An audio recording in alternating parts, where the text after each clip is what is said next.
What's going on, everybody? Welcome back to another episode of the Down to Business podcast here with Tamar Turner. This is 200. So we're going to switch things up a little bit. I know y'all so used to me, sitting down next to somebody. Obviously, that's what we're doing today. But I just decided to flip the script a little bit. We've been getting some feedback about some things. People have been asking me some questions, teasing some things. So what I'm going to do is I'm really not going to say anymore. I'm going to let Aaron take it away. For those of y'all who really don't remember, Aaron joined us way back when for episode 94. Go tap in, go check that out. But I'll let him take over, steal the show, and then we'll just go from there. Absolutely. Thank you, Tamar. Aaron Caldwell, happy to be guest hosting this Down to Business podcast with Tamar Turner. Tamar and I met through my business ventures, if you will. I've been an entrepreneur since 2017, and I was working through a nonprofit that helps entrepreneurs. And we were using WeWork, where Tamar works full time, and that's kind of where we started creating this relationship that's spawned into a friendship. And then to some degree, I'm kind of like a mentor of his, trying to help him wherever I can. So today, I'm more than happy to sit down and try to see if we can get some insights into Tamar Turner, the man behind the mic on Down to Business podcast. All right, so Tamar, let's start. Let's start. Where are you from? What was your childhood like? Family life, your upbringing. So, born in the Bronx, left the Bronx pretty much when I was 2. My grandfather found a better job here, so took my grandmother, ultimately, my mother, myself, and just moved us to PA. So, specifically in Philly, more so there, but a lot of my family was still within the New York area, even some scattered within Jersey. But also, my father left when I was 2 years old. So my mom had me at 19, dropped out of college. Was very kind of like nervous as to like kind of what that situation was going to be like. But ultimately, my grandmother was more than accepting. My grandfather was there to help support her. And my grandfather really became one of my first father figures. Really, in moving us, they had a house. My mom lived there, took care of me. He worked. He was a jazz musician, a pianist to be specific. So he really just made sure that he did what he had to do. Had a lot of gigs, a lot of traveling. He was really known. God rest his soul. But he was really just known. Kenny Gates, man, shout out to him on that piano. But so that was really like my early, I would say, like my stepfather stepped into my life around the age of 2. Him and my mom actually met at Prudential. So they worked together.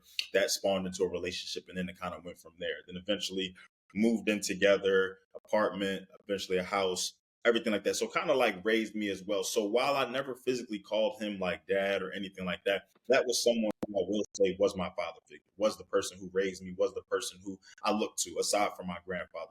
So for as much as I can remember, a lot of that family dynamic was one, my stepdad, he was from Philly, North Philly. So a lot of his family, a lot of his upbringing, cousins, everything like that, it was all out there. Now, we all did everything in New York. So we always had our family reunions, cookouts, birthdays, holidays, everything like that. We were always driving up there. So whereas, I have a lot of ties to Philly. Obviously, it was a place that raised me. New York, I'm very frequent with, from Yonkers to Queens to Manhattan to the BX, the BK, whatever we want to do. So big shout out to just that area in general. But yeah, a lot, coming up, I love sports. I played football. I played baseball for as long as I could remember. Publicly, shout out to my rec league team, the West Oak Lane Wildcats, who are actually a couple of them are a couple of my boys are actually coaching now, so they're competing for a championship today. So good luck to them in that. But it was really just a family community dynamic. Everyone kind of just was raised together. This was back in the era, I guess, where social media wasn't really as prevalent. We were having the flip phones. We weren't. I had to beg my parents to get on MySpace and Facebook. So that wasn't really a thing. It was a thing of we just wanted to go outside. We just wanted to play. We just wanted to get on the game. We just wanted to spend the summers just chilling. A lot of us lived within walking distance of one another. So we were always really cool. And a lot of these people who I'm referencing now, I still talk to this day. A lot of these 15-year, 20-year relationships that, some people have gone on to have families. Some people are taking care of their families, doing their own thing, still working in their own regards. So yeah, a lot of my upbringing was really just a lot of sports, a lot of just camaraderie, community, but really just being able to see a family dynamic around me, really being able to have a lot of support, really being able to have people who, one, were proud of you, but encouraged you and really gave you kind of something to work for and achieve towards. So I loved I loved my upbringing, man. I enjoy it. I reminisce, and I think coming back to Philly really brings back a lot of memories for me, just driving past certain places or talking to certain people, seeing certain teachers or friends or people who I call second moms or second dads. So that was that, Philly, but it was, it can get a little crazy. It can get a little rough. Sometimes you go on a side street or you go somewhere where you're not supposed to be. Then that was that. But I will say my parents, like in the moment, I couldn't really understand. My stepdad, he was military. My mom was just, she didn't play that. So they were very strict of me a lot of times. And a lot of what was met with, I would call adversity or just come on, man. But, wanting to figure out where I was going, who I was with, blowing up my phone, checking with their parents, realizing that it might be better for them to come here, just doing different things like that. Because my house was also one of the ones that was known as like the hangout house or like the snack house. Like my mom was the 4 grocery store lady, and she was hitting all of that and wanted to take care of all of the kids and bring everybody in. So whereas a lot of that I couldn't really understand it, I couldn't really get it. It just, to me, all my other friends are doing this is easy. Sometimes they don't even have to check in. I'm having to do all of this. And it wasn't until, they always used to say, you'll figure it out later, or you'll understand, or maybe you won't, or you not. Well, I would brush it off, sigh, whatever. But now that I'm older, now that I've kind of been in Philly, in New York, in North Carolina, in Florida, I see why. And I'm very grateful for it, because it's just a lot of things that I feel like it's just a different scope of life. I think it's just certain things that I feel like growing up in Philly that I've had to experience or miss out on. I can come to North Carolina and be okay. I can go to upstate New York and be okay. I can come to Florida. Everybody's just craziness and Florida man this and Florida man that, and I can kind of just be okay and be more aware of my surroundings. So all in all, man, to everybody who contributed to my childhood or my upbringing in some type of way, and I would still say people are contributing to my upbringing. I'm still being raised. I'm not really that. I'm an adult for sure, but I'm still learning. I'm still being a student of the game and a sponge. So to everybody who has played an integral or in some piece or form or fashion played a part in my life, man, I'm appreciative. I'm grateful, because it's made me who I am today. As we talk about episode 200. Episode 200. And congratulations for that. Thank you. Little caveat. I did a little research about podcasts, right? There are over 6 million podcasts, over 6 million, and less than 32% of them have achieved more than 10 episodes. So you are well on your way, my friend. So congratulations to you. I don't want to get lost in that. That's a great achievement. 200 episodes when most can't do 10. I think most of us think, because I have people come to me and say, you should do a podcast, or I think I have one in me.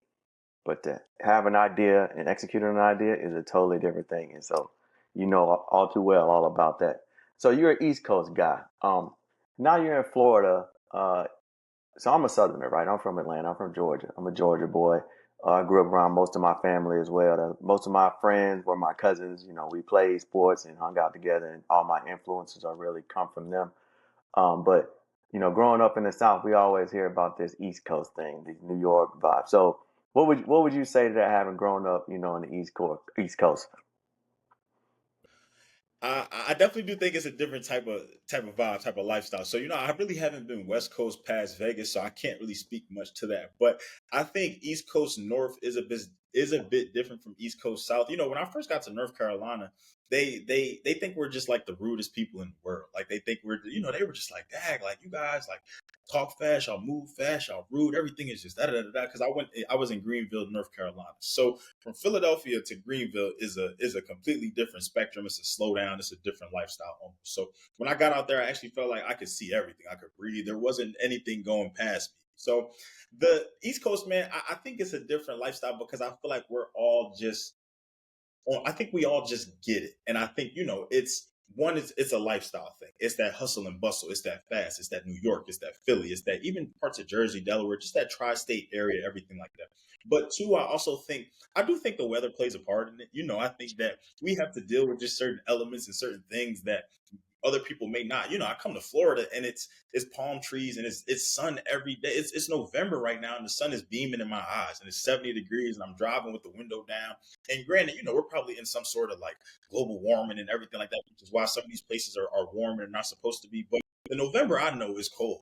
And it's snow. It's that you waking up and you don't know if you got to shovel yourself out today or if you get a 2 hour delay and can go back to sleep or do whatever. So I think that was different for me. When I got to the South, the snow, they didn't really know how to handle it. I remember calling us, they declared a state of emergency for 3 inches. And I was just like, dang, like, we would laugh at that, or we would just have to shovel that and get out. We used to make money off of shoveling snow. We would just knock on people's doors, do the thing, doing all of that. So it was just that. But what something they also said to me was that you guys are very blunt. Like, you guys kind of just get right to it and straightforward. And that was something I could definitely relate to. But I also said, I think it's where you are. I think the Southerners have a softer, just direct tone. Like, I think in some capacity, everyone can be direct. But I think, your direct that you get in the deep South, or direct that you get like in a slower environment, will be different than that fast paced direct, or that New York direct, or that just, and it can come off a little bit different because, being in Florida, I've met very few true Floridians. A lot of these people are from Northeast, Midwest, West Coast, Texas. So it's just different places. So you're getting so many different cultures. But I think the East Coast, like, I'm grateful because now I feel like I go to other places and I just carry that swag with me. And it's not to say that, like, I am curious, like, if it would be reversed. So, like, for instance, if I was raised in the South and now I had to go plant myself up north somewhere, or West Coast somewhere, what that would look like. But I feel like the North was encompassed of a little bit of everything. Like, I saw the country growing up. I saw the slow a little bit. I saw the laid back, the vibe. I didn't get the West Coast, I would say, because people just say West Coast, they just out there just cool, just living a different life. But I think the East Coast, man, it's a different type of culture. But I think the fact that I embraced it, that I lived into it, and I carried it with me everywhere I go. Some people, I remember they used to tell me, like, yo, I can hear the Southern accent coming out of you just from spending my 4 years in North Carolina, different things like that. But then when I came back to Philly and I would bring my Southern people, I'd be like, no, this is true Southern here. Like, this is kind of what you go. I'm just, I'm a mix and mingle. I'm a nomad, we call it. So I definitely do think that through and through, my Philly roots are always in me, no matter where I am, no matter where I'm at. And I'm appreciative for that. I think it's a one of a kind place. We always, similar to Florida, Philly makes the news for the most obscene and obscure things sometimes. So I embrace that. That's interesting. I'm an Air Force guy. I did 20 years in the Air Force. So I've lived in Europe and been all over the world, but most of my travels in the U.S. was somewhat limited. So my wife and I just were probably in the last 5 years or so started going traveling up north to Philly and New York and those places. And being a Southerner, I'd always heard about the people are rude and fast paced and the subways and all these things. But my experience told me that like it made sense once I was on the ground. Like most times if you travel to a place, what you hear and once your feet hit the ground, you can start to connect the dots and rule out the things that people just don't understand. So I thought people in the Northeast or on the East Coast are just like really efficient. That's kind of how I summarize it, right? With their speech, how they move, everything, right? Because there's a lot of people more so than there is in the South. So I just found them to be like, no, I get it. That makes sense. The pace makes sense. The way they speak makes sense. I get it. It's a lot going on, and the weather's not friendly all the time. You got to be efficient and effective. So it made sense to me. I get it. And here, we're not so much because there's less of us and things are moving at a slower pace. So that made sense to me. So let's transition. You mentioned Greenville. You went to Greenville, I'm assuming, to go attend East Carolina University. Is that correct? Yes, sir. Now, was that your school of choice? How did that play out? Whew. So, no, Greenville, East Carolina University was actually my third college. I applied to like 8 different schools now that I laugh about it now because it's just like, why did I do that to myself?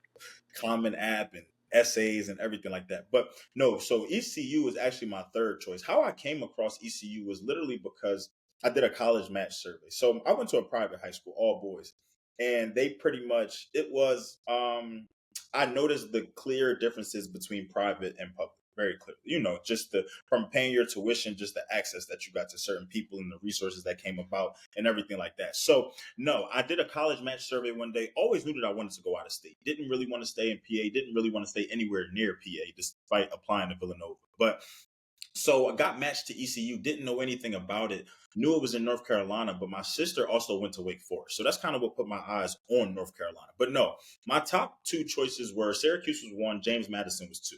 Syracuse was the number 1, still is the number 1 communication school in the nation. I knew that's what I wanted to study. We had a college interview day.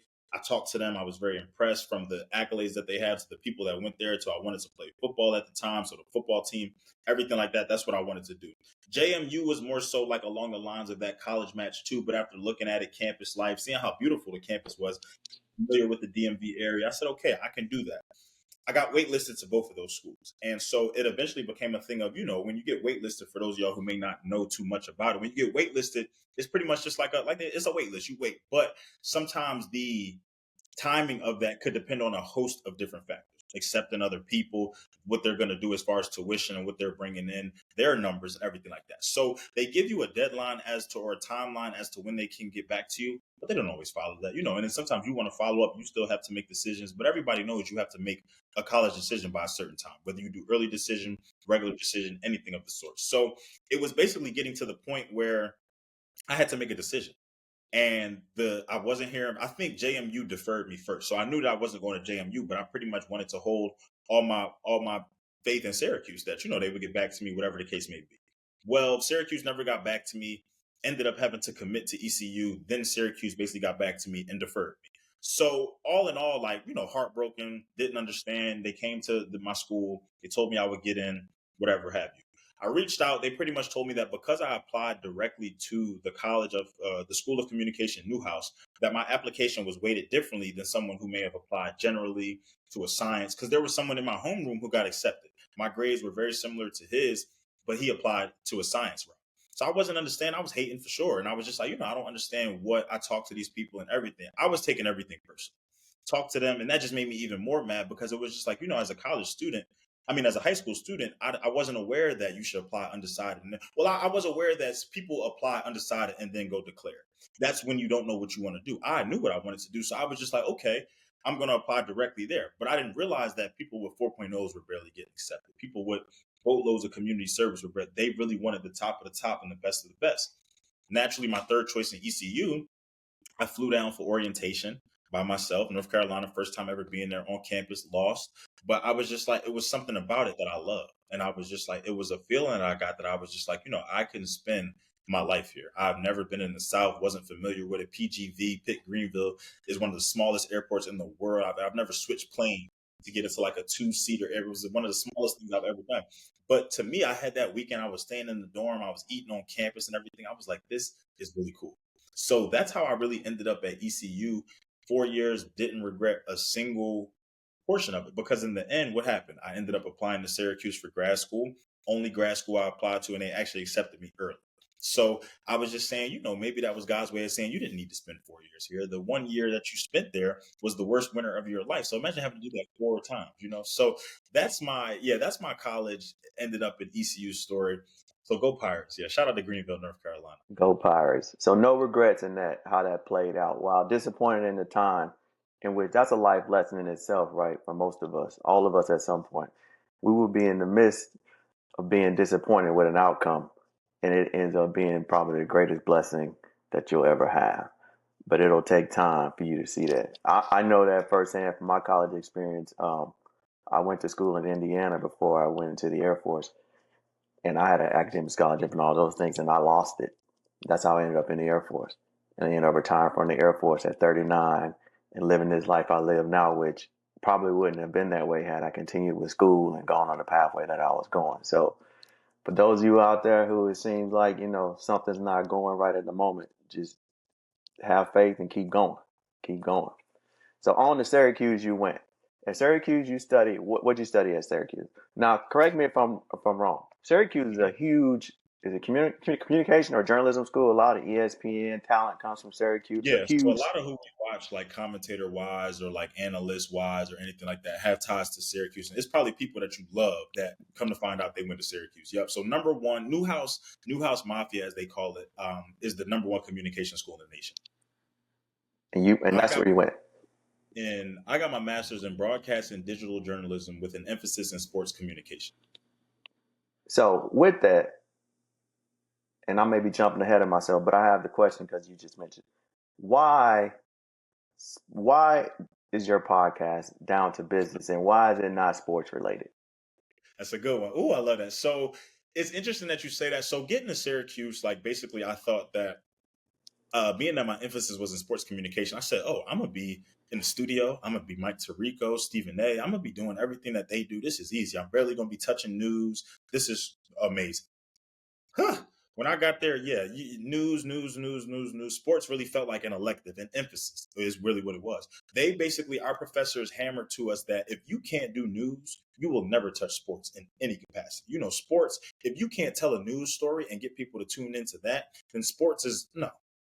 No. And in the moment, I didn't understand. I was like, sports just comes so easy. It's just like, whatever the case may be. But if you don't have that grit, that grind for the news, if you don't have that interest, if you can keep people interested in news and bad things, then sports would be a no-brainer, obviously. But if you can't do that, then no, you may kind of struggle a little bit. So when I got there, I was very, it was a culture shock almost to be getting there and just really having to do that. So going through all of that, I was just like, okay, never, still hated the news. Still, I didn't even watch the news coming to Syracuse. I just felt like it did nothing for me. It was all negative, but I had to naturally being a Syracuse election, everything that was going on. So from there, I was just kind of like, how the podcast really came about, or how the interest for a podcast came about, was that my sports interviewing professor, shout out Professor X, he actually had a podcast on ESPN.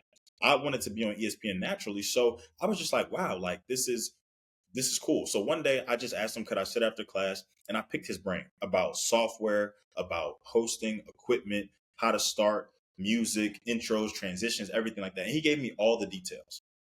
I thanked him for that. Mind you, this is back in 2019. This was back when I was still in grad school, though. So kept looking at it, kept trying to figure out how I wanted to do it. Was even getting some inspiration because I was on a women's sports show with two other ladies at the time that aired on the Orange Television Network. So I worked 3 jobs in grad school. Though. So on top of that, the grad school schedule, I was just like, I don't really see where I can put a podcast in here. I don't really see where I'll even be able to dedicate the time to do that, because I didn't just want to start something that was talking, that wasn't consistent, and then I just put out there. No, if I'm going to do this, I want to brand this. I want people to tune in. I want consistency. I want people to know that when they look at Tamar and this podcast, this is that. Not just that he pops on occasionally, or like sometimes he wants YouTube subscribers, or he does this or he does that. So eventually I procrastinated, and bought all the equipment after graduating, after working at Target, after doing that. And really all the equipment, it was really just a mic. I had the laptop and I was using my phone. So as I got everything though, I was really starting to realize, if I do start a sports podcast, what am I going to do? Like, what am I going to talk about? What is going to differentiate me? What am I really even going to call it? Like, what am I going to say? What am I just going to be talking about sports and highlights? Am I going to bring other people in? So after kind of just going back and forth with that thought in my head, I kind of just put it to the side. I really just started to pay attention to, I was just scrolling one day from Twitter to Instagram to Facebook. I was just like, yo, so many people are becoming business owners, or already business owners, or are thinking about business. This was around the time of the pandemic. So some people lost their jobs. Some people had to still make ends meet and figure out what they were going to do to support families themselves or do whatever. I was an essential worker during the pandemic. So I was just like, yo, friends, family, mutuals, I'm surrounded by a lot of dope people. Why don't I just start a podcast highlighting these stories? Business, like Black owned business. That was such a big thing back then. So I was just like, why don't I just shed these? We already feel like we don't get enough light, enough emphasis, enough love. We don't, as you even said before we started, it's always this competition thing instead of collaboration. Well, why don't I try to help so that we can all just come together collectively? So I made an announcement. I was just like, what am I going to call it? I said, let's do back to business. I said, no, matter of fact, B2B sounds cool. But I said, I said, let's get down to business. There it was. I pulled my little brother down. I said, yo, I'm going to give you my phone. I said, come down to the basement real quick, record this video for me. Recorded it the first time. I messed up. I think I stuttered, or I said something wrong, whatever. I said, all right, start it over. Recorded it the next time, went straight through, posted it everywhere. That was the Down to Business podcast. Recorded the first interview not even the first interview, but recorded the first introduction episode in my basement. To this day, still remember sitting on, because my dad had a bunch of electric, he was a general contractor. So he had a bunch of equipment. So I still remember positioning myself in the basement to be able to record. I'm in the dark. I hear cars going by in the background, but I aired it. And then from there, we got so much feedback and love. And it was people who I didn't even know had businesses that were reaching out to me, that were wanting to be on, and family that had this, or people that were connecting this. Because, once you put it on Facebook, it's over. Everybody might not be on Instagram and Twitter, but Facebook, they're going to find you, especially the family and those older folks. So shout out to all my Facebook people. But from there, it just became an overwhelming amount of people who wanted to talk and sit down with me. My first interview was literally my boy who I grew up with, Jordan Todd. We played on the same rec league team together. He played center. I played right guard. Played baseball all our lives. So we were basically family. Went to his house. We recorded an audio only interview, and that was that. So 65 episodes in, I decided to do video. Episode 66 on, we've done video. So that was really how it went from my interest. And I still love sports to this day. I still think that I could be your Steve Shannon Sharp, you name it. But I kind of just felt like with the resources and everything that was around me at the time, it just made more sense to do that and pivot towards this and get those stories and those voices that otherwise may not be told or heard. That's interesting.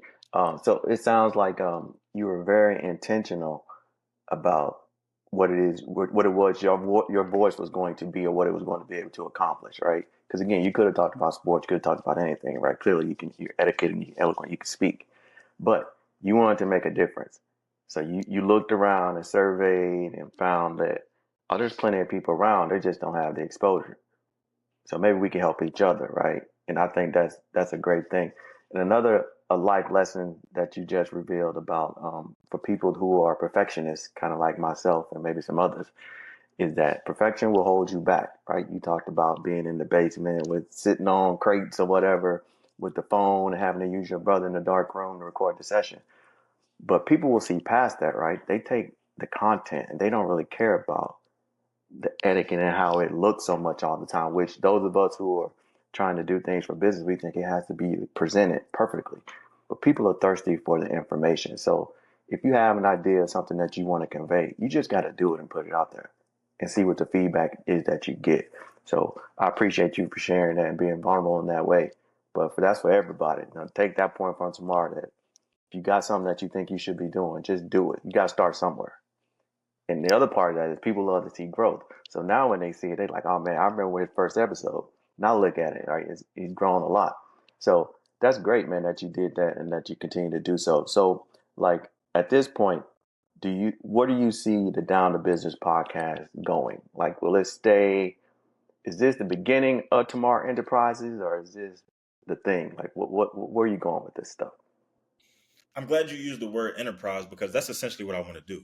I want to still build this as a podcast, as a platform, but I want to encompass things under it. So, I'm familiar and comfortable with live events now. So I want to be able to do that, but not only just my own live events, maybe help others. I see that pop-up shops are a big thing now. So if I could, even with Faven and what you do, I'm a shameless plug that always, but even with what you do, really just being able to recognize that there are people out there who sometimes they don't know how to go about marketing or getting in front of others or just being in the room. Okay, we're looking for vendors. We have the venue and everything. You just come, you pay for your slot. We'll handle the rest for you. So I just want to be able to do that too, because that's what I found out, that once you surround the like-minded, the rest does itself. I don't have to, all I have to do is connect you. All I have to do is put you there. And really, if you have that grit and that grind enough, you're going to do the rest. That's all I tell people sometimes. Even now, as I'm in the job search, I just tell people, I just need my foot in the door. The rest of it is going to speak for itself. You'll see what I do once I get in there. I'm a sponge. I'm a student. I can be trained. So ultimately, I want the podcast to really encompass a little bit of everything. I want to bring my nonprofit underneath that with giving back to the public education system. I want to just be able to hit different places and different spaces. I want to have a studio space. So I want to just really involve myself in different entities and in different facets, but ultimately it all be under the Down to Business window. Because, being that it is the Down to Business Podcast LLC, but I don't want people to just kind of look at the brand, look at the business, and just think the only thing we do is sit down and interview. So there's clearly more to come on the horizon while you Oh, for continue sure. to work For sure. and perfect the podcasting. That's interesting. So the podcast production piece, you talked Mhm. about the equipment that you had or the lack thereof. What does that equipment look like now? What does it take to produce an episode of a podcast? Because everybody thinks they can do a podcast because they see so many of them, but Yeah. what does that actually mean? So, I'm a one-man band. So I do everything from the interviewing to the scheduling to the promotion to the editing to marketing, everything like that. So I would say really my equipment is very, very simple. I have two laptops. I really only predominantly use one. I really just use the other one when I want to go Instagram live and I don't kind of want to just have both windows or both screens running on one. I have two laptops. I have a ring light. I have my cell phone always, and then I just have a mobile. I think I even have it here, just a mobile tripod that I just keep kind of around me. I keep it very simple. I actually don't even have my mic on me right now. I haven't really been using it. If you see my mic in any of the episodes, 9 times out of 10 it's been for show. I'm gonna be very transparent and honest with y'all. I just feel like once I moved from audio only to audio and video is captured better. Like a video will capture audio better than when my microphone was built for like different settings. So if I was recording in a closet or outside or around people or just I wanted to capture the entire sound. So I kept it very simple. And that was something where the perfection in me was holding me back, though. As you said, I thought that I had to just have such an elaborate setup. I needed a camera over here. I needed the camera angle looking down. I needed the one behind me. I needed this crazy 4K camera and everything like that. No, somebody asked me the other day, what camera did I use? And I said, oh, this it's kind of clear. It's just an iPhone, though. So it's just like, I just upgraded my phone recently. I had a 15. So that was it. But once I really realized that it doesn't really take much, it's really about you and that content and that promotion. The equipment, it can change. The equipment, it can upgrade. The equipment, it can move around and everything.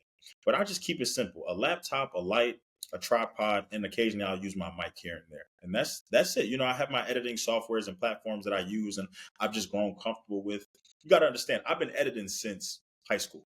So between iMovie, between Adobe Premiere Pro, I had to even take a certification. So I'm Adobe Premiere Pro certified. So that helped me in grad school and moving to college. And whereas certain people were learning some of these programs for their first time, I was years in. So all it really is just, with their updates and with their changes and alterations, you learn new things, you watch YouTube and different videos, but it was all just a comfort. A lot of these editing softwares, and now with the AI implementation, a lot of it is almost even done for you. But I just like the idea of kind of just being on the ground, writing my own bios, kind of feet on land and just doing it all myself, because it keeps me sharp too. It keep the minute I start kind of plugging things in and just allowing it to do for me, I feel like I'll lose that creative spark of mine. So I want to kind of be able to keep the ball rolling as much as I can on my own. But for those of us who are not, as skilled as a Tamar Turner, Oh, utilize those too. I'm never gonna, because I use yeah, them. I'm not gonna say I'm just anti AI, but yeah, I would think for me, like I would rather write my bio because it also shows me that when I listen to the episode, I can actually, when you talk to me about this episode, I can tell you what this person does, their website, their company, something in some capacity. Whereas if I just threw some things in there, I may not necessarily know what that said or what they did. I'll just copy and paste as long as it's grammatically correct. But no, to those of y'all who implement and automate, make things easier. I would love a virtual assistant or somebody I could bring in or do whatever. We're just not there budget wise yet, but also, like I said too, it's fun for me. Ultimately I want to do this full time one day. So I'm a firm believer that I can't bring in people and I can't delegate and I can't task people with certain things that I haven't done. So I always just want to stay boots on ground as much as I can. absolutely. All you want to be podcasters, don't let Tamar's skill set hold you back. Hit him up if you want to know more about how to do it. I'm sure he can tell you how to do so if you got the content. That's great. So you got the podcast now. You very well educated, great family, all those things, and now you're growing and your family is growing. So tell me about fatherhood, being a new father, relatively new, and what that means to you, what changes that brought about in you personally, professionally, do things like how does the world look different now through the lens of being a dad?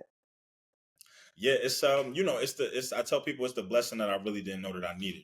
It was something that it wasn't originally planned for, but it was something that just happened. So it's a responsibility shift though. It definitely shifted my mindset. Whereas I would say I was already kind of moving in a more mature direction, just really starting to, once I LLC my business, I really just looked at things. Well, even before that, once I kind of had those conversations, I started to look at things differently. I started to figure out what I keep telling myself, and I tell others that I want to be a full time podcaster, that I want Down the Business to be global empire, household name. What am I really doing to take those steps to get there besides just interviewing? Because as I said, I don't want people to just look at this and just look at it as a platform to come on if you have a story to tell. No, I want people to see that, oh, if you have any experience with grant writing, oh, if you have any experience in a nonprofit, oh, if you're a vendor, oh, if you can. So for me, I really had to kind of open my lens a little bit to what other avenues and what other things are going to help me get there. Because that's like to say, the average millionaire has 7 to 8 streams of income. Okay, well, I need 7 to 8 different things that I can plug into this to get me where I need to go. So that's kind of how I started to think. So all fatherhood really did was just sharpen that.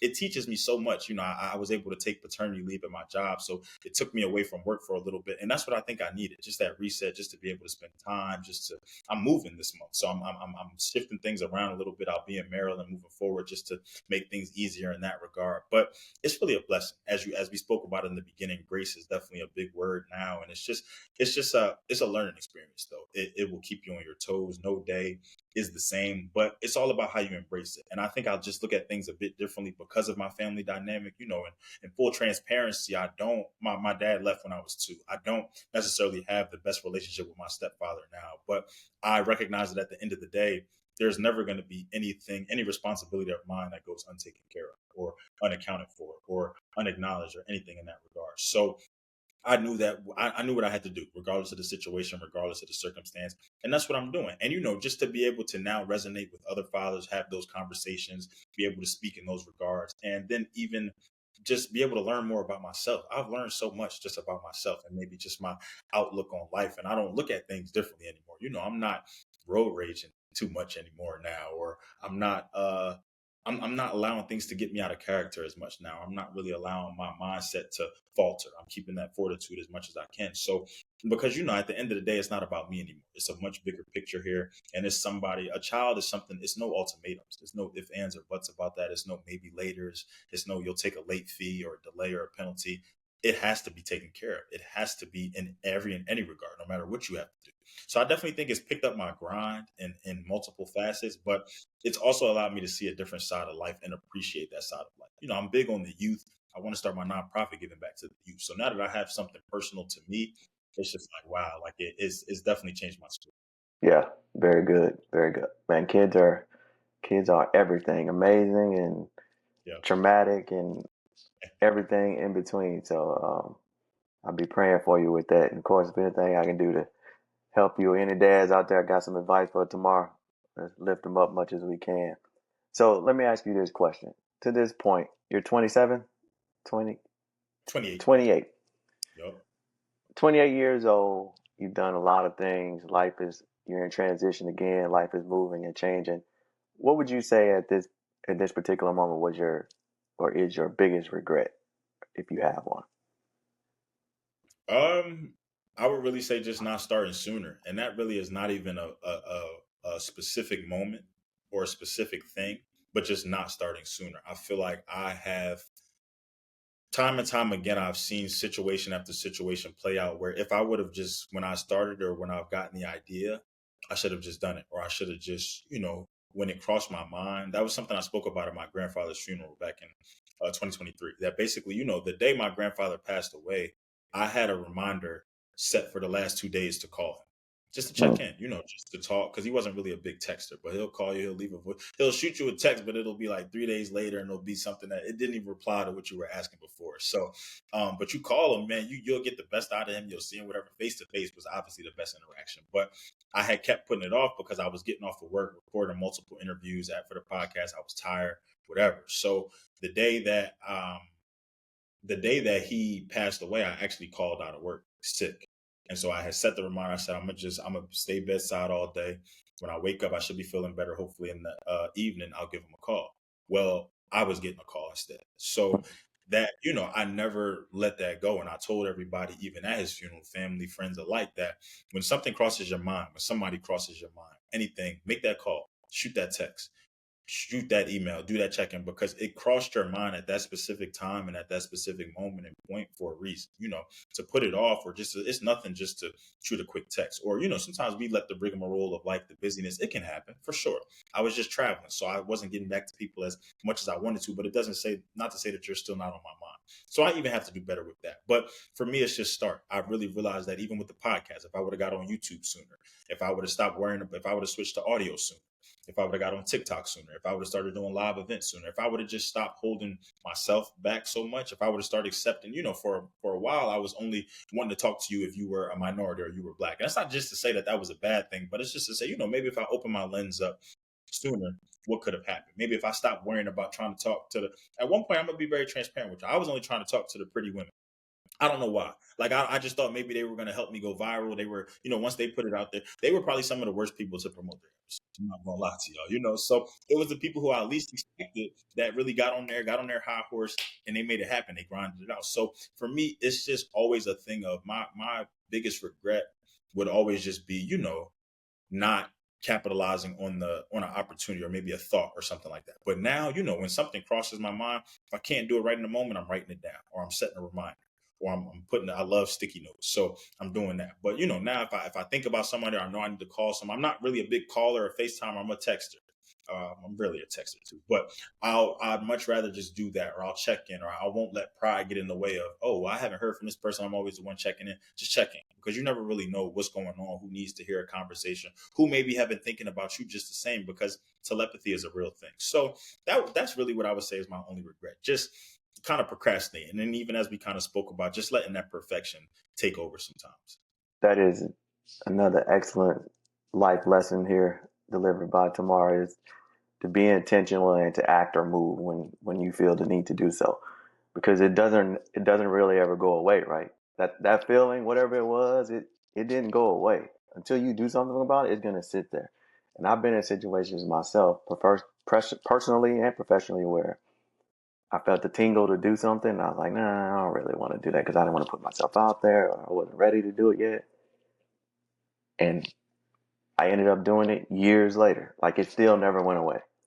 At one point, I wanted to do public speaking, and I had a great job, and I was being paid well, and I wasn't doing any work. So I was like, nah, man, I'm just going to sit at this work. This job is good, right? This money is good. He was like, all right, you can sit here. You hate it. You hate driving to work. You're bored. You want to do public speaking? Give it a shot. And so finally, I made like one step towards doing the public speaking. And then like a week later, my phone call, and somebody out of the blue was like, hey, we're looking for somebody to do some speaking engagements. Do you do public speaking? And I was just like, yeah. And that was it. Paid first time and everything. Paid public speaking event first time. All because, you made a step towards, sometimes that's your purpose in life has to outweigh your preference. And I think a lot of times that's what's holding, most of us back, is that the preference is over here, but there's nothing in it. It's dead. Like, your purpose is to do what you're doing now. And it's not going to be smooth, right? You probably say, if I'd ask you right now, is it uneasy? You're probably like, yeah, it's a little unsettling. But it feels different than a different type of unsettling, if you will, right? When you're walking in your purpose and it's not going as smooth, it feels differently than when you're like doing something you don't really want to do anyway. So you just got to follow through with that. And thanks for sharing and being transparent, authentic with that.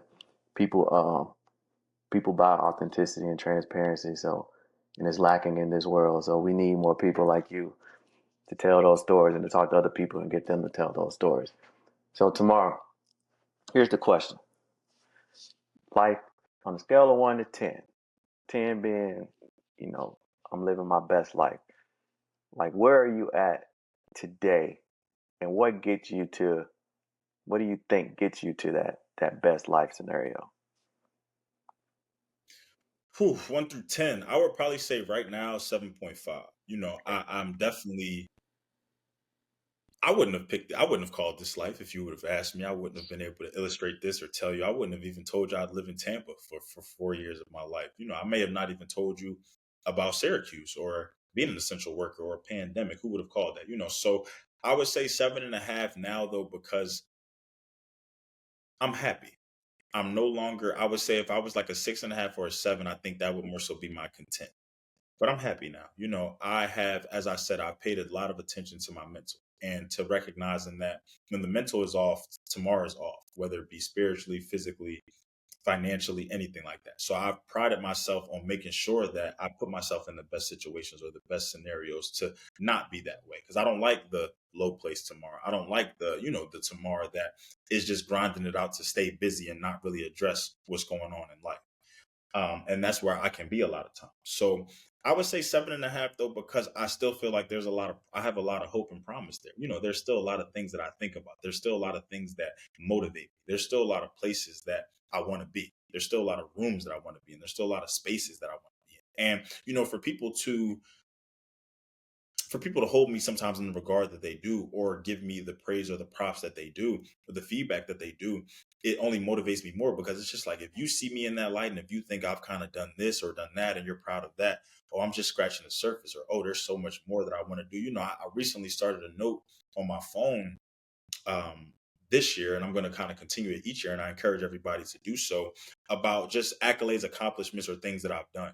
One of the reasons why I did this though was because I had a manager. Basically, I was in line for a promotion, and I had John tell me pretty much like, they're going to ask you how to illustrate all of this, to kind of say what's going on, to do whatever. What can you speak to? And John was, and the reason why I'm saying John is because Aaron knows who I'm talking about. But John was pretty much telling me that he was bringing up things that I forgot I even did.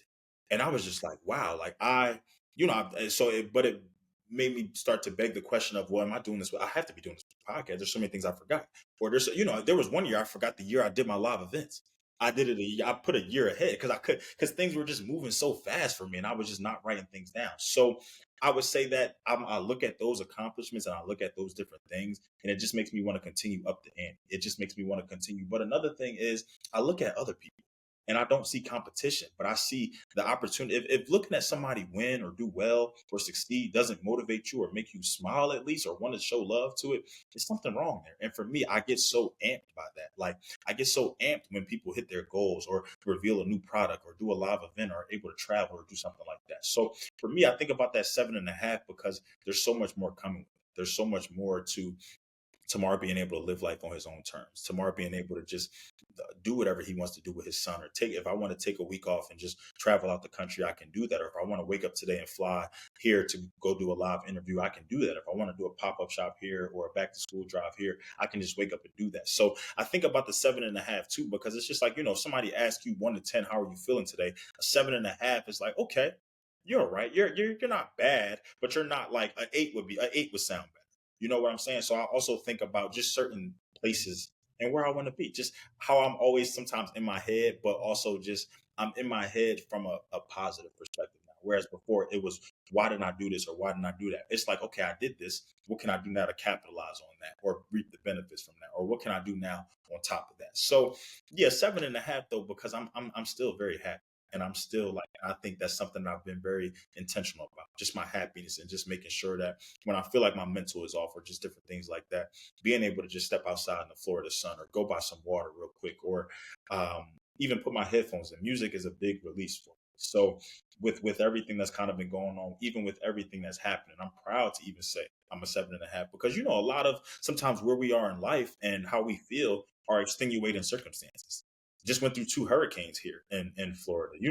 Just we had to deal with a pandemic. I'm relocating my life right now. I'm doing things for the first time and learning and grooving, and a lot of this is on my own. So I would say too, I'm proud to say that because even with everything that life throws at you, because life will life, as we talked about, that I'm still just Harlem shaking through the pressure. I'm still just sticking and moving and making it happen. Yeah, I like that. I'm a big proponent of you should never be living at a 10, right? Because in that 2.5% you talked about lies all the hope and promise. And so if there is no more of that, then there's really nothing more for you to do, right? So you should never be at a 10. At best, you should be at a 9. There's always like something, a trip to take, a relationship, something. I don't know what the case may be financially, accomplishments, but you should never like be at a 10. You should always be striving to do better or be better. And if you're at a 10, then your goal should be like everybody around you should be like operating at an 8 or 9. You know what I mean? Like if I'm at a 10, you can't be at a 7.5. I'm at a 10 because I'm gonna help you. That's the way I see it. So I appreciate you sharing that. So I interviewed a mutual acquaintance, a friend of mine, maybe not yours, Rob. Rob's 10K friend, Rob Lawless. I'll check him out on Instagram if you have this great, interesting guy, interesting story. And I asked him what was the common thread amongst at the time. It was like 5,000 people he talked to. And he said, no matter what, nationality, religion, culture, background, socioeconomic, you name it, that everybody was still trying to make it, quote unquote. And now this guy's talking, him firsthand. Now he's talking to people in various industries, various levels, executives to whatever. And he said everybody was doing their best to make it. What have you found to be a common thread amongst the people you've talked to so far? I like that. So, across my 199 episodes, a common thread with everyone who I've talked to would probably have to be embrace it all. You know, I've talked to people who have come into business. I've talked to people who are thinking about coming into business. I talk to people who don't necessarily even have an idea, but more so just have some things written down, but they know what they want to get off the ground. I've talked to people who are in business and working hard as they can. I've talked to people who are in business and could be doing better. I've talked to people who are in business and doing well by all regards. I've talked to 7-figure earners, 8-figure earners. I probably even talked to a 9-figure earner now that I think about it. And across the board, they've all had a story, but they've all had a journey. And I've met them at a specific point in their journey, which is so beautiful because you meet a 7-figure earner at that journey, and your immediate impression of them is just success. Is just glitz, not even necessarily glitz and glamour. So I'll take that back, but success, wealth, notoriety in some capacity. You didn't become a 7-figure earner just by shits and gigs. Let's just put it like that. Sorry, grandma. Um, so, but I then take it back. Before you had those 7 figures, where were you at? 6 figures, 8 figures, those 8 successful exits, this biggest brand company, this operating overseas. Before you hit that accolade, that milestone, where were you at? And time again, it really surprises me where they come from, what they had to deal with, how they were motivated, what losses they had to take, what what was going through their mind, how they tapped out in some cases, how they, didn't want to be in business all the time. So, but I've learned that through it all, they've embraced it. Because if you didn't embrace the bad, you wouldn't be able to now celebrate the good. You know what I mean? So for me, and that's something that I had to really realize. I was just like, wow, like I'm taking some L's sometimes, or I'm going through some things, or I'm having some trouble. But look at all the small things. I woke up today. I have a running podcast. I have a job. I have a contract role. My family is okay. I'm good. I have a car I can drive, roof over my head. I can put clothes on. I had to really start appreciating the small things around me that were even outside the business. So through all of these people, through retail, healthcare, real estate, automotive, entrepreneurs, you name it, I've recognized that they all embraced it, whether they're no longer in business and they've had to embrace just a different side of life, whether they're doing well, embrace that, but want more or want to be a resource to others, because that's something too. It's very fine that, especially within our demographic, gatekeeping. People want to kind of just be in the know, but don't want to give it to everybody else. I've talked to people who are giving things away on my podcast. Hey, Tamar, I really enjoyed this conversation today. Email me offline. I'll have something to give to your followers. I don't even know you. But because because you've been there, because you've done that, you want to make it so that somebody else doesn't have to make that same mistake, or maybe lose some funds, or maybe have to feel like, maybe you were somebody who felt like you had no one to go to, and now you want everyone to come to you because that fulfills you. So through it all, they've embraced it. They've embraced the good, they've embraced the bad, the beautiful, the ugly, and they've allowed it to not necessarily shape them, but they've allowed it to make them, in a sense. Not well, I would say not necessarily break them, but make them. And it's beautiful to see because it motivates me, because it's just like, wow, like here I am complaining about this, mad about this, procrastinating on this. And this person took probably 30 more L's than I did, 30 bigger scale, because that's something I want people to realize too, that when these people are still taking L's, they are massive. I'll never forget, I woke up one day, they said Elon lost, I couldn't even pronounce the number. He's still producing. These people are still, when you become that 7-figure business, 8-figure business, it just becomes more of a detriment. It just becomes more of a stress. It just, but do you allow that to take you away from what you all started? Or do you remember those days when you were in your basement trying to position yourself around equipment and recording that first episode and the audio was terrible? Embrace it all. Embrace it all. I've worked with 40 plus entrepreneurs and other people closely with business, and my wife and I recently met with Damon John and his team down in Miami for some investor talks with our business. And the common thread amongst anybody that's ever had an idea and tried to pursue it is that they've all failed. All. To your point, we always catch up with them at a certain point in time in which it seems like they're successful. But even at that point, they're losing millions of dollars a day sometimes even. One of my business friends said, he asked the question, how many people would like to make $1 million, right? And everybody, of course, raises their hand. And his follow-up question to that is, how many of you would like to spend $999,000 to make the million, which means you only have $1? Because we look at just big numbers like the 8 figures, and I'm like, but their operational costs are 7 figures. They're not making much money, right? It costs money to run a business. But yeah, the common thread amongst almost anybody with an idea that's ever tried to pursue it is they failed numerous times before they ever got to the point that to see you sitting in the basement filming the episode. Right, in your mind, even before you even took some action, you probably had failed because you didn't execute on it in time, like you said. So yeah, man, failure is huge. I'd also say, like, have you given any thought, because I do understand that most of us, business or no business, we understand failure. We've all failed, personally, professionally, relationally, whatever. Have you given any thought to when you achieve success or what success is to you, your capacity to handle that success? Because most of us aren't trained to handle like wins more. We really know how to lose, but the big win came today. Some sponsor came today and said, "Hey, I got 10 million for the podcast." Would you even know what would be the response? Have you started thinking about what that may look like and how you would proceed?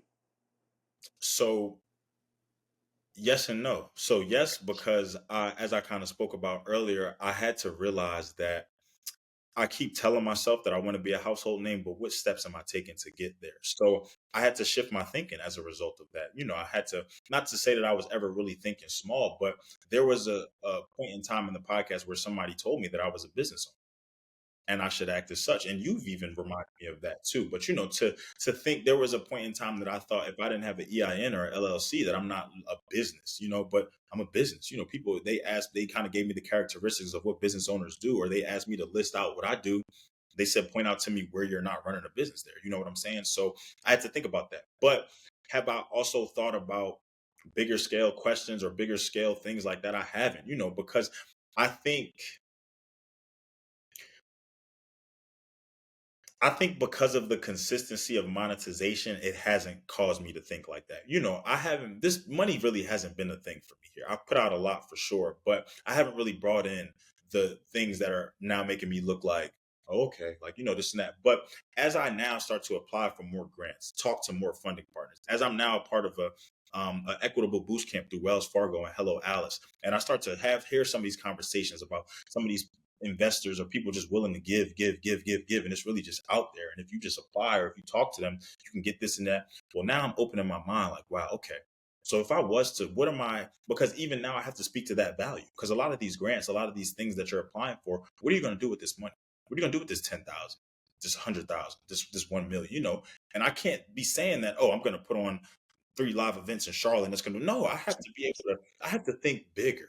Studio, impact, a favor. I have to be thinking about what I want to do on a grander scale, what I appealing to the masses, my audience, not even really from an apparel or retail side of things, but the brand itself. If I think about everything that goes into the podcast, equipment, travel, the logistics behind things. If I want to make sure, if I tell myself I want to build a team, I want to have employees, I want to do all of that, I want to bring people in, and I want us to elevate together. Okay, well, what resources do I need to be able to get there? So and I think I do need to think bigger. As we spoke about, there's always room for improvement. And I think, as I'm now looking at things from a different lens, as I've now continued to surround myself with people who are where I want to be, it started to beg those questions now. It started to, before, it's not to say I wasn't doing so before, but, before I was talking to a lot of friends, a lot of family, a lot of people who we're all kind of in this together. We're all trying to build, we're all trying to get there now. But now I'm speaking to people who are those full-time podcasters, who have those communities set up, who have those nonprofits set up, who are enterprises, who do whatever they want on their own terms, and they had to get there through a certain way. So as I'm kind of now picking the brains of these people and asking questions, it's causing me to transform things. It's causing me to look in a different light. So I can definitely be doing more to it because I feel like, as you said, when all it takes is one, when that one thing or when that time comes or when that one call comes or when that email comes, you have to be ready. I think about this post I see all the time about, be grateful for where you are today because you prayed for this at one point. So I think about all the things I'm praying for now, all the places that I want to be. If that was to happen today or tomorrow, you have to step up and answer the call. Don't pray for this. Don't ask God to, oh, if you give me this, I'll do this, I promise. And then when it's right there in front of you, or when you have that opportunity in some capacity, you don't live up to it. Because a lot of times it's not going to, you pray and you ask for 10 million. It's not just going to be 10 million lying on the street in a briefcase somewhere. It's not just going to open your door to 10 million. No, it's going to be you step into a room with an investor willing to put in 10 million. But did you go out your way to network, to have a conversation, to talk to him? And even if you did so, or her, did you then follow up? Did you then say, hey, it was very nice to meet you today at this event. You dropped some great wisdom on me. I'm Tamar Turner with the Down to Business podcast. Would love for you to check out the pod sometime, or even if you're in the area or anything, would love to grab lunch or some coffee and just allow you to see what I do. So I had to start thinking differently. But it's also kind of and why I surround myself is because I know I don't have all the answers. I know that it's not me. I know that in having conversations with you, with John, with other people, with Roy, with shout out my man Frankie with a steep beard. Like when talking to different people, I'm able to wow, I didn't think about that. Or wow, you're in a totally different industry, but I can take what you did here and apply that here. Royce was sending me over a lot of his verbiage and a lot of his content. I was just like, that's amazing. I can do something like that for the podcast.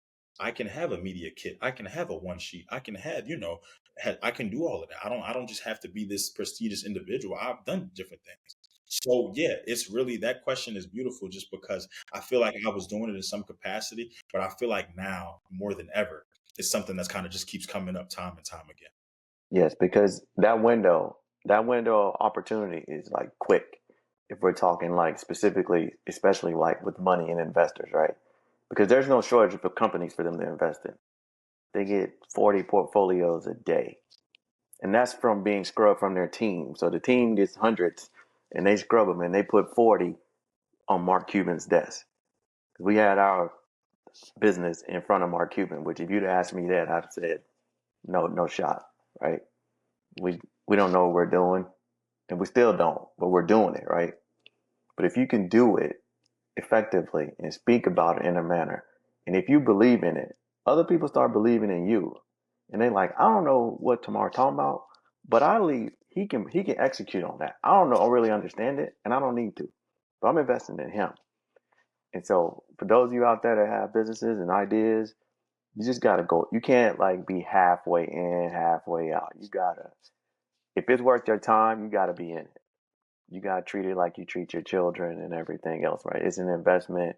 It'll better their lives, yours, and everybody else's. So if you are truly passionate about it, you gotta exhibit that passion through what you do, and you gotta be ready for success, right? Because they're gonna ask the question you can't answer. They're just on to somebody else. So you gotta be ready, even if you're not. You gotta be confident in your ability to speak as if you're ready. So that's the big deal. So Tamar, what is it about you that we don't know about you that you think we should know to help understand the man who has arrived at this place, pursuing something and unwilling to quit, seemingly, right? It seems like your life could be a little bit easier if you chose to be, but it seems to be kind of chaotic right now, but that's by choice. So what is it that we don't know that we should know to help us understand, like, who really is this Tamar Turner from New York with the great family and this drive, education, and the ability to go from one environment to the next and still be able to continue to be successful? So who is that? What is that? I would say that vulnerability is not something that comes easy for me, but it's something that I'm working on. And I say all of that to say essentially I'm human too. That I don't consider myself too big for anything or anyone, despite popular belief, despite maybe your impressions or experiences with me, inadvertent or advertent. I'm a big on never get a second chance to make a first impression. But I'm also big on that, sometimes you meet people and they couldn't make the best first impression for you. So I say all of that to say that I lost my mom when I was 15 years old. So it's very hard for me to express emotion. It's very hard to, that was my lady. That was my rock. That was somebody who I told everything to somebody who I still talk to this day. Like, and is to lose that person, to not really be able to have them anymore in the physical is tough. And to then have to internalize, but to then know that there are still people relying on you, rooting for you, relying on you, but things that need to be done, business that needs to be handled, jobs that need to be finished. It changes your mindset a little bit. It changes your grind a little bit. As I said, there was a point in time where I was just grinding to keep my mind off of things and just adding more to my plate because I knew I could. And I just knew that if I didn't, I would just kind of sit here and I would be consumed with everything around. So I say all of that to say that I'm working on myself. I'm working through a lot of things. and I want to take people with me. I want to recognize that one of my life's mantras is can't stop, won't stop till we all on top. But I recognize with being on top, that's much easier said than done. And everybody's version of the top is different. And it's like when you get to the top, do you stay there? Do you keep going? Do you recognize that there's room for improvement? Are you at that 10 out of 10? Or do you stay at that 9 because you recognize that uh, more can be built? So I am definitely working on one, just expressing myself more. Just, there are a lot of people I have an amazing support system around me. I love each and every one of them. And at times I feel like they may feel slighted, or they may take things personal when I don't always necessarily just talk about things or share things or disclose things. And I always try to encourage them as much as I can, just to not, just to recognize that it's just who I am. It's just the type of person, it's just the type of upbringing that I've had. It's just the type, I know that there's never any love lost. I know that you would drop everything for me if you could. But it's not that easy to just be vulnerable. It's not that easy to just kind of sit down and talk, especially with some of the nature of the things that I go through. It's not just, I've experienced a lot. And I think that's why I've been able to kind of help and resonate with so many people, because I've been through a lot of those situations. And I've even had a friend tell me, like, Dag, I feel like I can really come to you because 9 times out of 10, you've gone through it. And I laughed about it because it's just like, Dag, like, is my life that crazy and hectic that I'm just kind of, I can go through anything. But I'm appreciative for that, because it's just like, had you not been able to confide in me or have a conversation with me, where else would you have gone? What other resource may you have had, lack thereof? So I want everyone to know, friends, strangers, family, everything of the sort, that I'm working. I'm working on me too. I'm working on vulnerability. I hear you. I'm listening to y'all, and I'm not perfect. I recognize that, I love what I do, and I love my life, and I love everything that comes with it. But I make mistakes. I'm not always the sharpest. I'm not always the sharpest pencil in the box, and I'm not always just on my P's and Q's as I should be. But that's not to say that I'm not always putting my best foot forward. I'm gonna always be Tamar. I'm the only Tamar I know, because most of the Tamars I meet are women anyway. But um, I just, I want people to know that, look, I hear y'all, I see y'all, I appreciate y'all, and it's so much more to come. So just stick with me. That's interesting to hear you say that. You're not great with emotions and things of that nature due to you losing your mother, who was really close, and your father, and things like that. But so my background is um, marriage and family therapy. I'm a professional and certified life coach, so I spend a lot of time with people and studying personality traits and assessments and all those things. And one of the first things that I noticed about you will contradict what you just said, but I think you cleared it up later in the end. I thought to myself, he's a pretty quiet, reserved guy, but it always seemed like as I would like come in and joke with you and kind of poke you and prod you, is my way of getting to know people. Over time, it seemed like, this guy's pretty empathetic and compassionate, right? Not that you were like overly emotional, but if you're in tune with those things, like it comes across, even in your interviews with the business owner that you're doing, you can tell like that you have some empathy and compassion for them, probably because you have the same struggles as a business owner. Likewise, you haven't had it in your personal life. And so I think when people that have been through a lot, they can show that easily, even though they're not being emotioned by it. They're not emotions, like showing, crying, and all those things. It comes across like people can sense, like, oh, okay, this guy, the authentic Tamar is this type of person, whether he looks a certain way or not. Because people say that about me, because I'm pretty stone faced, and they're like, man, Aaron's mean. I'm like, I'm not mean. I just look that way. I'm the most empathetic person you can run into. People think it's my wife, and it's not, but because she's smiling all the time. But I think being able to be vulnerable and authentic and transparent, it always comes across, right? And so while you may feel like, man, I could have given them something more, I think people know who and what you are. So I think you might be safe. But if you feel the need to apologize to people, or do that for your own good, but I think people know and understand who you are as a person and support you and love you just the same, no matter what. So thanks for being you. We can't have too many Tamars, whether they're female or male. We can only have one at a time in our circle. So I'm glad that you're the one in mind. So any closing thoughts? Anything you want people to know? Any new guest you're looking for? Anything you want to say? So I mean, well, first and foremost, thank you, man. It was this was amazing just to be able to reflect on 200 episodes, over the course of almost 5 years. It's crazy, I when I started this back in 2019 in my old basement, I had no idea this is really what would come from it. But I'm also now thinking that this is 5 years. I got many more years ahead of me, so it just makes me very much excited for the future. But to everyone like yourself and who everyone who comes across this episode in some capacity, I'm just appreciative. There. Uh, Something that's always funny to me is when people catch up to the podcast or tap in after an episode or something like that, and they tell me that they're behind. And I laugh just because to me, it's just, you didn't have to click it at all. You didn't have to follow the page. You didn't even have to reach out. You don't even have to type the words in to, do all, you don't have to do anything towards this podcast or towards me. And I won't feel any other way. There are people who, like I said, I thought would have supported me from day one that haven't or were maybe late to the game or came when they wanted to come.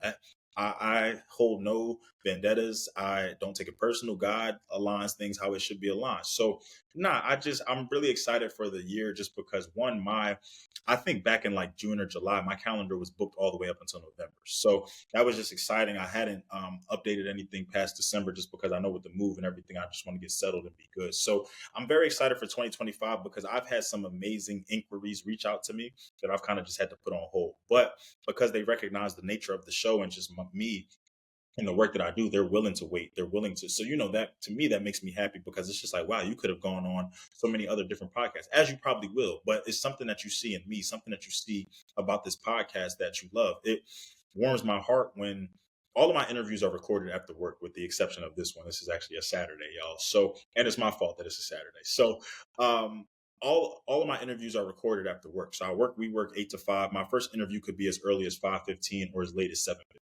The fact that I get on and not each and every time, but I've gotten a lot of feedback lately where people just say that your energy is unmatched or your energy is different. And to me, it's just like, I appreciate that because it's just like, wow, I can put in my work here. I can get off. I can kind of transform myself, maybe listen to a couple of songs, take a nap if I need to, do whatever to make sure this ball is rolling. And at some point, I was doing that twice and 3 times a day. I will never do more than one interview a day, though. I learned that. But I say all of that to say, man, that down to business, we are where we are now, but it's just so much to come. And I'm just so happy. I'm so grateful. I'm so blessed. And I thank God for all the things that he's doing that I can see and all the things that he's doing that I can't see. And I really thank y'all because I wouldn't be 199, 200 episodes in without y'all. Like, I probably would, but it wouldn't be as fun. But because I'm gonna just do I'm gonna just put my best foot forward. But to see people clicking the podcast, commenting, liking it, wanting to partner, wanting to do different things, telling other people about it, man. It's just like wow, like who am I to have had such or to be surrounded and rewarded with such a great circle and a great group of people. So I thank you. I thank everyone who signed themselves up to participate in this in some capacity. I think everyone who shows love. I think even the people who wanted to do it, but they said they were a little nervous, so they didn't want me to put their names on there. I love all of y'all. I appreciate it. But something that I do want to do before we officially close out is I just want people to get a glimpse of who you are and get a glimpse of what you and your wife do because y'all do amazing things. And I've been able to see it both virtually and in person. And I think that you may even be a resource, not only to myself, but to some other people coming across this episode. So I shameless plug Faven earlier, but if you could just give us a bit of a description and a bit of just some of the things that y'all are doing, I would appreciate it. Well, I appreciate that. Yeah, I'm not one for self promotion for sure. I'm terrible at that as it relates to business. But before that, I want to congratulate you on 200 episodes, and I look forward to watching the next 200 from the sidelines or wherever I happen to be. And of course, I'm always there if you need something from me. My wife and I have a company called Faven. It's a pop up shop. So it's a marketplace for retail space. So we help those who don't have available space find available space to sell their products and our services. So we work with hotels, universities, anybody that has a space and they want to increase their profit margins. We help them figure out how to do so using vendors that are available to them in their local market. So it's like a community thing, right? It's helping those with the side hustle, those who do the woodworking or the art or make the oils or whatever, and they can't afford a lease. We find people that have a lease and want to enhance their offerings. We set up a little pop-up shop. It works for both sides, and we just take a little cut like Airbnb does. That's what the technology functions like Airbnb. So we have markets here in St. Louis and in other places. So anybody You can go to the website and register your venue if you have it. As a vendor, you can go and register. And we start making the markets. They popularize them. You apply for it, get signed in. It's easy. I love it. Now, as I spoke to in the beginning, Aaron joined us for episode 94, and even before I met him, and even before he came on the podcast, from when I met him, from when John really introduced us, he's been nothing but a resource, man. Between him, between Bunker Labs, between the people he's connected me with, both um, internally for work wise, but also externally, and just to see everything that they're doing, to see the impact that they're making for people who otherwise may not have been able to get in front of these resources or have their brand shown in other places and spaces. It's been amazing. So, and to really come on here, like I said, and to really get to know me, and to really just break things down and get introspective and make me think a little bit. I didn't wake up this morning thinking I was going to have to put on my cap like I did today, but no, I'm glad you definitely kept me on my toes. And this is definitely not the last conversation that we'll have. So just thank you for everything that you're doing. And thank you for also helping me to elevate this platform. Absolutely. Thank you, my friend. Thank you very much. Absolutely. So, y'all, look, I told y'all we were flipping things today. So we flipped it a little bit. Now, keep in mind, episode 201, we will resume our regularly scheduled programming. So if you enjoyed this, I don't know, maybe we can do some things where maybe every like 100 or we'll figure something out. We're past 200 now. I can make the rules. I'm the CEO. So to everybody who came across this episode, tapped in, who listened, I love y'all. I appreciate y'all. This has been episode 200 of the Down to Business podcast.